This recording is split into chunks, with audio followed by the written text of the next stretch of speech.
Today, we've got a brand new way to look at the Old Testament.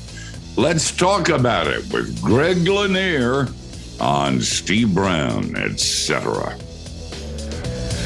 He's an old white guy, an author, broadcaster, and seminary professor who's sick of religion. And he's brought friends. Please welcome Steve Brown, etc. And we're glad you're here, as always. We got a great hour set up for you. You're going to learn a whole lot. And at the end of the hour, you will be tested on the material. So don't nod off, stay awake, take notes, memorize, and you'll end up being as brilliant as our guest, at least in the areas about which he talks today.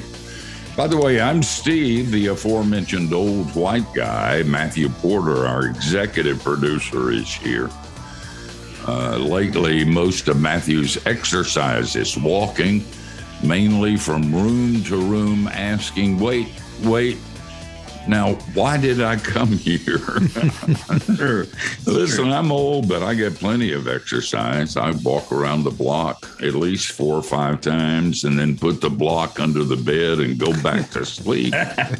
And our video director, John Myers, is in this tech bunker. John is offended by Disney.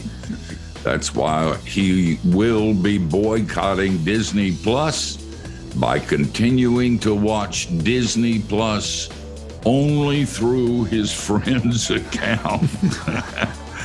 And Dr. George Bingham is the president of Key Life, and Kathy Wyatt is the soft feminine side of the program. George takes the dough, and Kathy, the baker, makes the dough. And Matthew. Listen, man. I don't like these. Matthew does. So if you're going to write letters, send them to him. Greg Lanier holds a PhD from Cambridge, and he serves as associate professor of New Testament at Reformed Theological Seminary in Orlando. And he is, by the way, and this is far more important than the PhD at Cambridge or the assistant professorship, he is a neighbor of mine in my neighborhood. He also serves as an associate pastor at River Oaks Church I was a member at for a while when we were meeting in a shopping center. Greg has written multiple books and articles on Christology, the Gospels, Septuagint, and his latest book, which I hold in my nicotine-stained fingers, is Old Made New, a guide to the New Testament use of the Old Testament. When I was told by Kathy and Matthew who was going to be on, I like him, but I thought this is going to be so boring, we're going to die. And so I spent this morning with this book and was pleasantly surprised. This is not only be a pedagogical effort, it's going to be fun as we do this.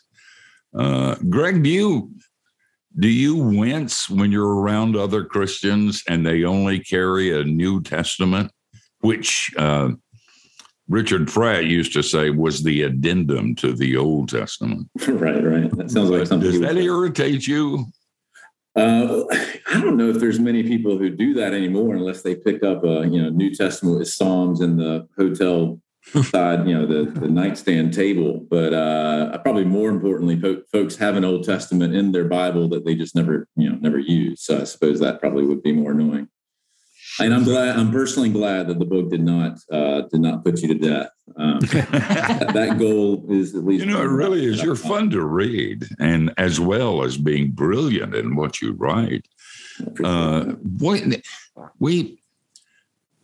lot of Christians they read the Psalms, but they kind of ignore the rest because we're not under the law anymore, which means we're not under anything in the Old Testament anymore. The church has replaced Israel, and they're irrelevant nowadays. And we are perfectly happy with what we've got in the New Testament. Don't want to know anymore. Don't want to go there. And you have a real problem with that, don't you? Yeah, if I suppose people want to have stories of Daniel and Noah's Ark, maybe. Yeah. Although that's terrifying, to have like your nursery painted with Noah's Ark, to me, has always, baffled me. It's like, you realize that there's all these dead people under the water, right? It's like, maybe pick a different one, but. And the bottom of that ark after, that many days. I actually appreciated that about the Russell Crowe Noah movie. I felt like it was pretty accurate in terms of like, this is probably what it was really like. I mean, there's some other issues with it, but it was actually pretty entertaining. No, I think it is frustrating as a pastor. And, I don't get this problem so much as in the seminary, because usually students are fairly, jazzed about the Old Testament, but certainly in the pastorate, it is very common for people to not care too much about the Old Testament. There could be theological reasons, some of which you mentioned, that they learned from their own pastor, or there could just be like, it's weird, it's foreign, I don't understand why we are sacrificing goats. And so there's some elements of like, it's just odd. And so that's another reason why folks don't spend a lot of time in it. It's like, if I'm going to do a devotional, I'm going to go to Matthew, not Numbers. And I can understand that, but it is a challenge. You hear often, in fact, I answered a letter yesterday, about 3 pages on Numbers 5, and the curse that was laid on pregnant women who maybe were having a baby by somebody else other than their husband, and how that was handled, which is kind of weird.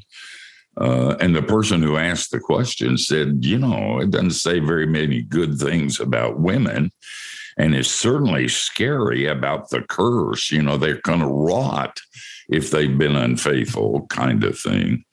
And that brings me to a question that we'll start with, and then we'll get into some details. But you hear people say often that the Old Testament, in fact, there's a heresy labeled such by the church that says the Old Testament is a mean, angry, vindictive, judgmental God.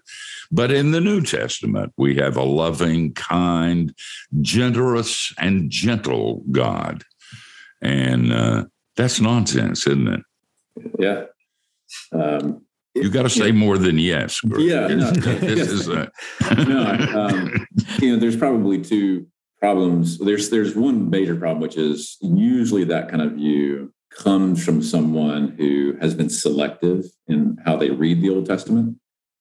And so if you camp out in Joshua, then you're going to get a more just and wrathful portrayal of God. If you spend more time in Genesis, Isaiah, the Psalms, you'll get a more fuller picture. So usually folks who have that kind of skewed view, it's mainly because they just don't necessarily know.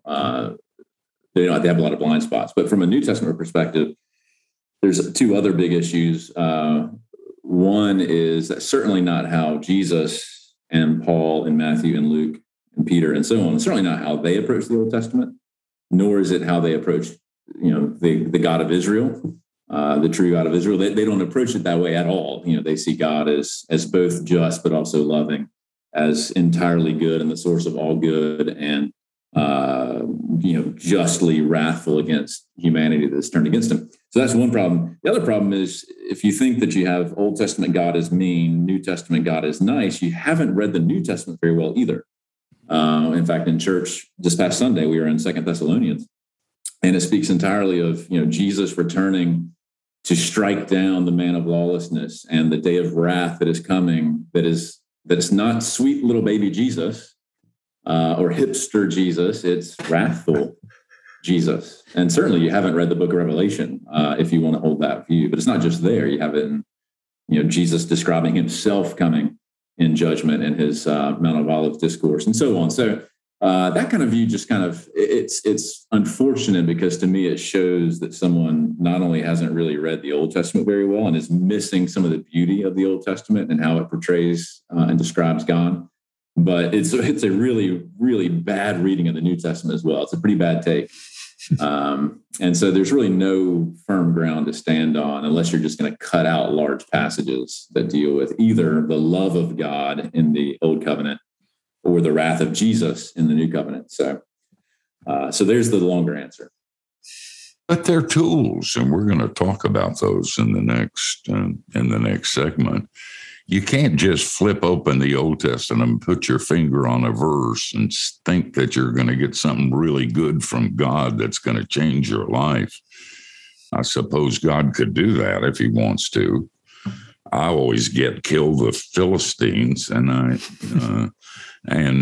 I'm already irritated, so that's not a good place for me to go. But there are ways to do this in terms of the whole counsel of God, and they will change your life. This is a great book. One of the people that wrote a blurb said you want it in your library, and you'll check it often, and you will. If you're into the Bible and you want to understand what God says, how he says it, and why he says it, the cultural context and the whole counsel of God, so you may know him better, this is your book. Old Testament Made New, a guide to the New Testament use of the Old Testament. This is going to be good. Don't go away. Like Jesus, we are going to return.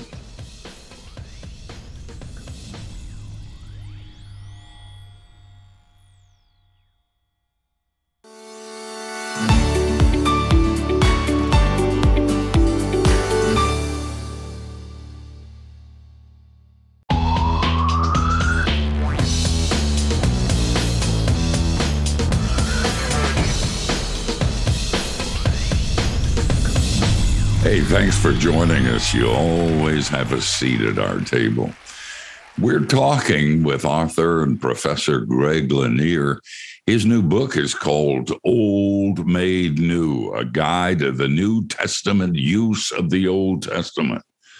Now, if you are not going to get that book because you're already bored with life, get it. It is fun. It is informative. And your Bible reading will absolutely stand up and sing the Hallelujah chorus. Again, the name of it, Old Made New. It's published by Crossway, and you can get it any place where they sell good books. And if they don't sell it, don't go there anymore. They're not doing what they ought to do.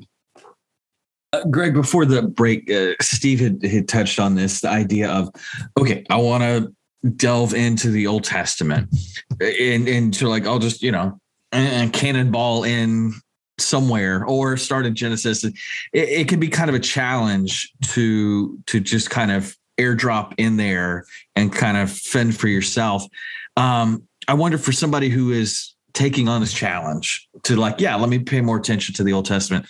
Is there anything you can kind of equip them with to go, okay, this is going to take you a good way as you get started on this? Yeah, no, that's a great question. And it's sort of, the book itself is about how the New Testament uses the Old. It's not strictly about how to read the Old. However, to make sense of what the New Testament authors are doing or Jesus is doing, you got to know something about the Old Testament because they do. They know it back, they know it cold. So it puts us at a bit of a disadvantage. And so in the book, one of the things I recommend is a kind of curated, almost playlist style reading plan that's different than your normal read through the entire Bible in a year plan. Those are all fine too. And I think that's a good practice to do sometimes. But what I've done is I've kind of cherry picked key chapters from the Old Testament. They're all inspired. They're all important, but some are kind of more pivotal than others. And I kind of pair that up with New Testament chapters that somehow relate to the same theme. And the goal behind that is it ends up being a total of 200. And you can access this on the Crossway website for free. Just print it out as a PDF, stick it in your Bible. The goal there is to sort of hit the highlights of like creation, fall, Abraham, the patriarchs, Moses, Exodus, to kind of get the big building blocks in place. Then you can go back and do that again, right? Because it takes time. And then you can start filling in the details of like, okay, here's how this and that fits into the picture. And so I found, I did that independent of the book. I did it a long time ago, but folks who are new to the Bible, it's a helpful way to get into the Bible in a way that's like, oh, I can see this is a crucial chapter. It shows up in Galatians. And so that's, I think, one kind of almost intro step, even before you read a book like this, to just get your feet wet into like, what is the big storyline? I think there's 13 plot points that I map out from creation through to exile. And even like knowing what even exile means, that's not something that everyone knows. So I think that's a helpful starting point just to get the big picture. You got to kind of know who the characters are. If you're going to start the MCU, you got to know who Iron Man is, who Captain America is, and some movies are more important than others. And so this is kind of a way to get your feet wet into that. Before you jump straight to Endgame, you got to have some plot points in place. So that's I think one key step. There's obviously a lot of books that can walk you through the Old Testament as well. But if you want to just walk through the actual Old Testament, that's one way you could do it. Mm. Oh, Iron Man. That's Daniel, right? That's right. Yeah. Right. Greg, I really love the way you put the book together. I mean, it's the narrative, if you will, is just very readable. If you want to just kind of read through, it doesn't stress you out or anything. You can follow it and pick up a lot. But at the same time, you've put really very detailed structure behind it that makes it like a very detailed kind of a study guide, seems like. And I think, the full range of interest would find it a very valuable resource and book. Kind of talk about the overall structure. You kind of lay out 3 sections in your approach to those uses of the Old Testament in the New Testament. Just give us kind of the outline, the overview. Yeah, sure. And you mentioned study guide. I don't think it's come up yet, but I actually did produce, at my wife's encouragement, she's my highly paid publicist. She's like, you got to get into the study guide market. And so I did put together a study guide that has questions and like blank pages to fill in. And so that's also available at Crossway's website for free. There's a printed version you can get at cost, but the PDFs out there if folks want to actually do the study of the book in like a small group or something like that. But anyway, in terms of the structure, there's kind of 2 main threads that run through the book. The first is, and it's really meant for the very, from an entry-level layperson to even someone who's a more advanced, interested layperson who knows some things and has studied the Bible a lot. It's trying to hit that whole broad range if I can, which is not always easy to do. But the first big thread is teaching a set of tools. And it's a 3-step process. I try to keep it as simple as possible because your best tools are the simple ones to use. If you remember how to use it. When you bump into a quotation or something like that, an allusion to the Old Testament in, say, Romans or 1 Corinthians or Mark, very first verse of Mark, what should you do? If you have 5 minutes, if you have an hour, either way, there's 3 steps I offer, which is you have to identify what you're working with. Is it actually quoting the Old Testament? And if so, what's the wording and that kind of thing? Second, what I call double clicking on it, which means go back to the Old Testament and read the chapter that it's coming from. So Genesis 15 or Psalm 110, read the whole thing. What's going on? Why? Where is Israel in this passage? What's God doing? And then the third step is I try to coin a metaphor that makes sense to people, but it's listening to the remix. How is the apostle or Jesus, whomever, how are they remixing the Old Testament? What I mean by that is there's an element where they are absolutely faithful to the original context. It's not a new song altogether. It's a remix. And so they're picking up on themes that God has already given to its original audience, the Israelites in Moses' day or whomever. But they're remixing it. They're bringing out sort of the flavors and the rhythms that you might have missed in the fullness of time now that Jesus is here. So those are the 3 steps.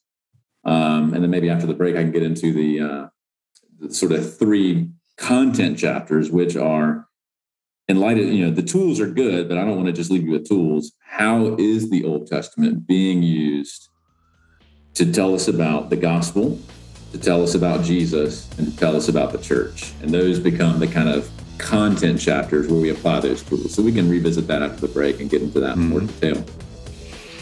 The name of the book is The Old Made New, a guide to the New Testament use of the Old Testament. And it is such a helpful book. You ought to get it. And because there's a study guide with it, you can, it's ideal for a small group to sit around and discuss the scriptures and how to understand them. Hey, we've got a lot more, and this is good stuff. As I said, you're going to be tested on the material.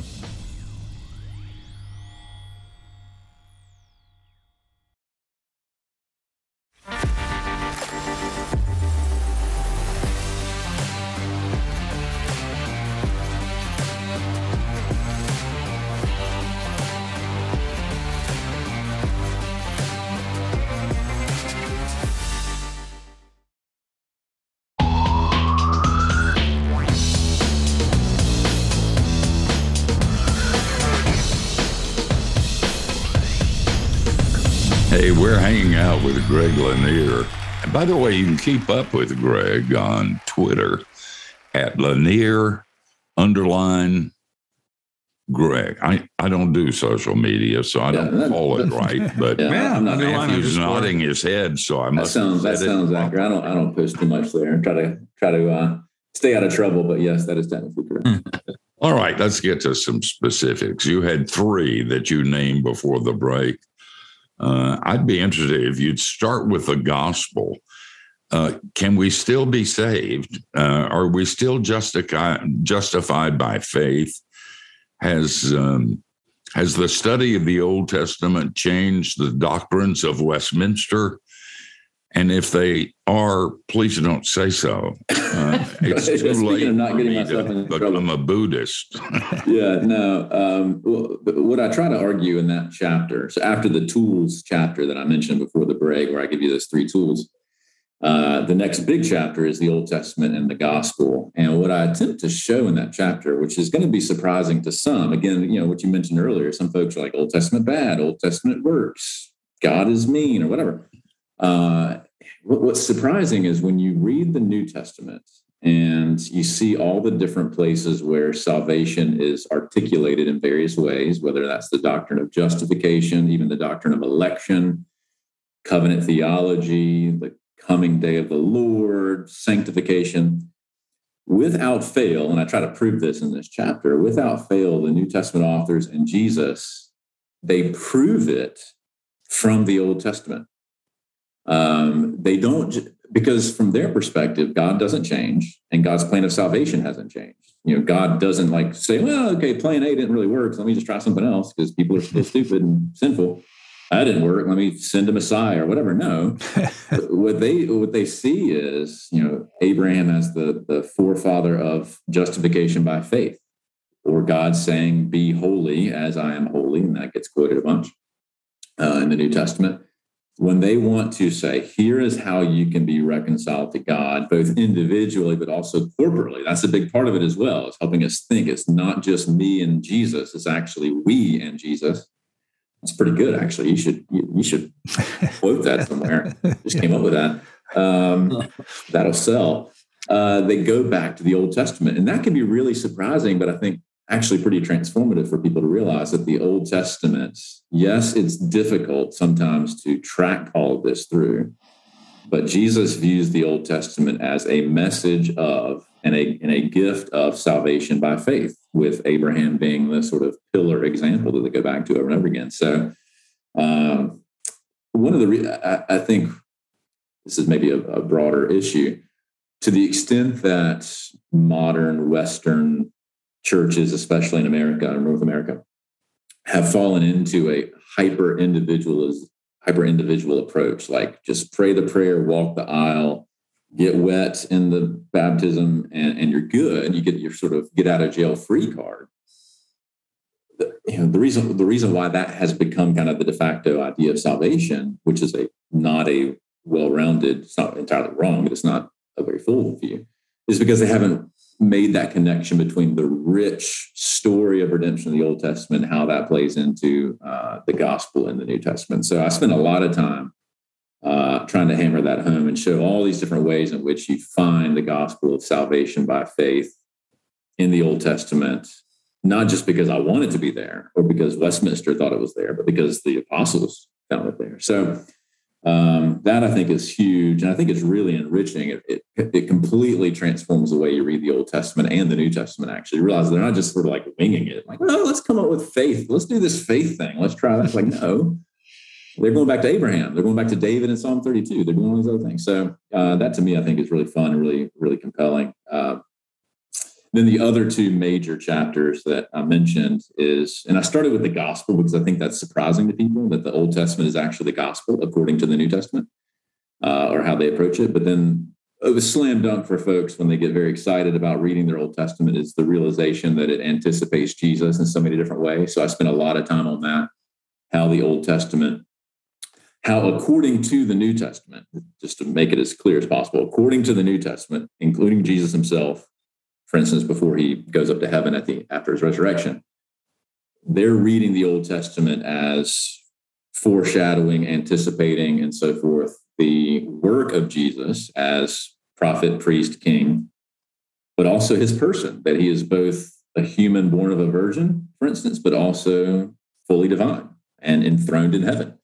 Those aren't new ideas. Those are actually rooted in the Old Testament. So that's a huge deal. And then the last one, which is, again, is probably surprising for folks, depending on your theological persuasion, is that the Old Testament points to us as the church. A lot of folks are like, oh man, the Old Testament points to Jesus. That's fantastic. And it is, but it also points to us.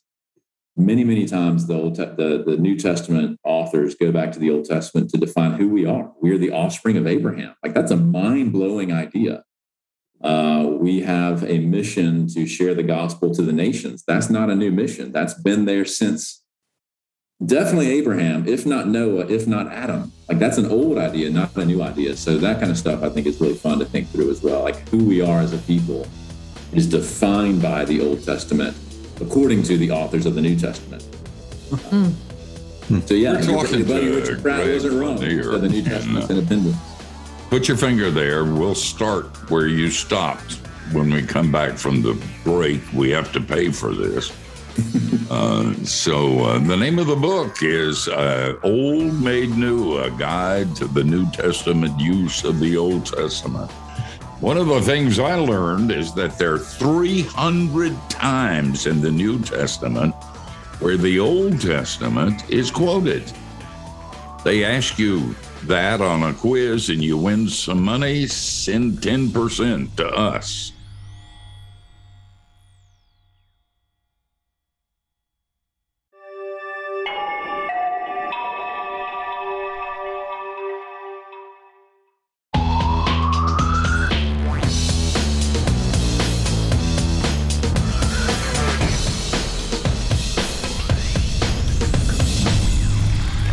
Hey, we're talking to Greg Lanier, and his book, you just got to get it, Old Made New. It'll give you a brand new perspective and excitement on studying the scriptures. By the way, are you an iPhone person or an Android? Either way, we have you covered with the Key Life app. You can download it for free and let us know what you think. Just go to keylife.org/app. Greg, during one of the breaks, sorry, I interrupted your. No. I thought you were asking me that question. Like, we didn't turn on the turn signal. That's on us. That was funny. That was really funny. Well, as long as my wife's you an said that, iPhone, I'm Android. We're divided. There you go. Oh, unequally yoked. Yeah. Separation among the ranks. During one of the breaks, Greg, I said I was going to ask you about the Septuagint, but I was fairly obnoxious about it and said, I went to Bible college, so I know what the Septuagint is. And then you said, implying that I might have been pronouncing it incorrectly. just kidding. That there are multiple ways to pronounce Septuagint. But anyway, so you can correct me on that because I would like to know that. But besides that, could you explain the Septuagint and also how does that factor into this? Sure. Yeah. No, your pronunciation was fine. It's Okay. a running joke in the business because Septuagint it's derived from a Latin word, and so there's debate about how you pronounce Latin words, and then you got British accents thrown in. They have like 3 different ways they pronounce it, and so I don't really. I go back and forth. You did just fine. You at least. I knew. Well, good. So what it is a hard question to answer, and incidentally. Before this book came out, a colleague of mine, Will Ross, who's at RTS Charlotte, he and I had just come out with a book called The Septuagint, also with Crossway. And so if you want to find out more, I have it over here. Here we go. There you go. It goes into the in and outs, what it is and why it matters. In essence, what it is, and you can use a modern analogy. Most people today don't read Greek, they don't read Hebrew. So therefore, they're obviously not reading Scripture or Plato or whatever in original languages that they're written in. And so we have to translate it into English, Mandarin, Korean, whatever. That dynamic was true in the ancient world as well. The Jewish people, but also other people groups were, being under different ruling powers. They were having to change languages. So they went from Hebrew to Aramaic, and then eventually under Alexander the Great, most of the world switched over to Greek. And so your kids growing up didn't know Hebrew or Greek anymore. They didn't know Hebrew anymore. And so roughly 250 BC, so we're talking centuries before Jesus comes on the scene, there was a kind of semi-coordinated, but not really coordinated effort to translate the Hebrew Bible, what we call the Old Testament, into the language that people were actually using so that they could use it in the synagogue and so on. And so that was because everyone was speaking Greek at the time. That was what they did. And it began with the first 5 books. They were translated first, and then the other books like Isaiah and the Psalms, so forth, came after that. So it was a multi-decade process. There wasn't like a committee that did it. It's just the loose collection of educated multilingual Jews who translated it. So that's what we mean by the Septuagint. It's sort of a family of translations and revisions and so forth over time to take the Hebrew Bible and put it into Greek so that people could use it. The reason why it matters is whenever you have Jesus come on the scene, and Paul and Matthew and so on, the early church, they're still living in that world that is speaking Greek. And I actually think that Jesus, he mostly taught in Aramaic, but I think he did speak in Greek as well. That's a whole different issue. But certainly the entire New Testament is written in Greek. And so I'm guessing, Steve, whenever you're preaching, you're preaching from an English text. And so you're going to quote passages. You're not going to like randomly start speaking Hebrew from the pulpit. You're going to speak an Old Testament passage that let's say you're going to quote something from the Psalms in a sermon. You're going to speak it in English. You're going to use what your people have in the pew, right? And so the New Testament authors did the exact same thing. There was no sort of linguistic Judaizing process where they're like, to be a Christian, you got to go learn Hebrew. No, they're going to use whatever people had in front of them. And so the reason why it matters for this book, Old Made New, or any study of the use of the Old and the New, is many times they are drawing on the Greek version that was their kind of pew Bible, so to speak, that was in Greek. It wasn't the Hebrew. Your ESV, NIV goes back to the Hebrew, but they weren't going back to the Hebrew, not every time at least. And so why does that all matter? Whenever you read a New Testament passage that's quoting Deuteronomy or what have you, it may very well be, if you go look that up, if you double click like I tell you to, it may not exactly match what you have in your own Bible, which can be a bit disorienting. It's like, wait a second, it says, let the angels worship him in Deuteronomy 32 that in my Bible, but it says something else in Hebrews when I'm reading it during my devotional time. And how do I explain that? Well, one answer could be the author is using the Greek version that maybe isn't exactly like, because no translation is perfect, wasn't exactly like the original. So it's a whole world of fascinating stuff. It's hard to summarize, actually, but that's one key upshot. What you'll see in your footnotes, if you have a study Bible, sometimes they'll mention it. They'll say, "Oh, Paul here is using the quote unquote Septuagint instead of the Hebrew," and so you have to at least know what your footnotes are. And so buy the other book and go and learn what the Septuagint is, and so we can feed our kids Chick-fil-A. It's a hard thing to summarize. Hopefully that kind of scratches the itch. It's a very technical that was great. That was great. Thank you. And you'll see that word mentioned, at least I think in the ESV, as early as Genesis 4 in the footnotes. I think it's even earlier in the Christian Standard Bible. They'll say, quote unquote, the Septuagint. So it's like, what does that even mean? I can't pronounce that word. Nobody can. And so it's beneficial even for lay people to know what's going on. But the basic idea is they wanted the Bible to be available in the language people could read. It's remarkably reformational, actually, if you think about it. What the Jewish people were doing is like, no, we want people to have access to God's word. This is, 2,200 years ago, in a language they can understand. We're not going to force them to learn a language that no one's speaking. And so it's actually quite brilliant that they did that. Really a world transforming kind of thing. Because if it didn't happen, even Calvin said, if it didn't happen, we wouldn't really have much of an Old Testament to work with, because it sort of kept it alive in a generation that had lost their biblical languages, like most seminary. Speaking of transformative, this book is, and you ought to get it. We just scratched the surface. There's so much more, and it's a book you can read and understand, and it'll change the way you think of the Bible. And we are illiterate in terms of scriptures in our culture. And this is a good way to jump into that swimming pool. Hey, Greg, you've done a really good thing for us. And another good thing was spending your time with us. Thanks for doing that. We appreciate your taking your time. Thank you for having me. Hey, guys, we're going to come back and tell you who we're going to do it unto next week. And you're going to be amazed and surprised and pleased, and you will tune in next week too. So don't go anywhere, because we're going to be coming back.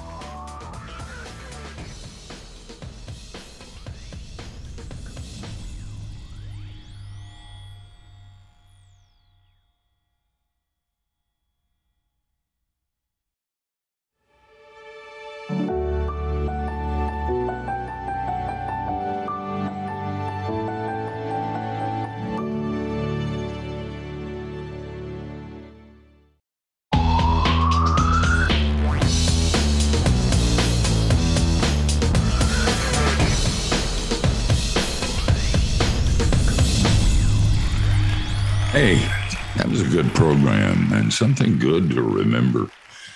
We have gotten away from the study of Scripture. In terms of the literature in America, you can't understand it if you don't understand the references throughout the classics to Scripture. But it's more important than that, because in the Scriptures, we're told about the God who really exists, what he's really like, instead of the vote that's taken in our culture.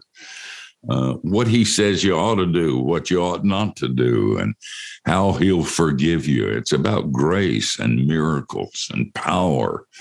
And we pretty much set it aside. We'd rather stay on Twitter and Facebook and read novels and comic books and movies about comic books. Take a little bit of time. You might be surprised at a book that has literally changed the world. And a good place to start, because there's a lot of New Testament in this book about the old becoming the new. Take a little bit of time each day, not just devotional time, but study time. Say to yourself, I'm a Christian and I'm saved and I'm going to heaven, but I need to know a lot more than that, because this is a pool where children can play and elephants can swim. And that's the Word of God that has been given to us, and it's deep and it's profound. And get this book. Greg has done us all a favor. This is an easy book to get through, and you'll learn. I did, and I've been doing this longer than most of you have been alive. I learned a lot of new stuff in this book. So I might even read the Bible myself. I mean, I'm not sure, but I might do that. You just never know about me. Kathy, who's going to be on next week?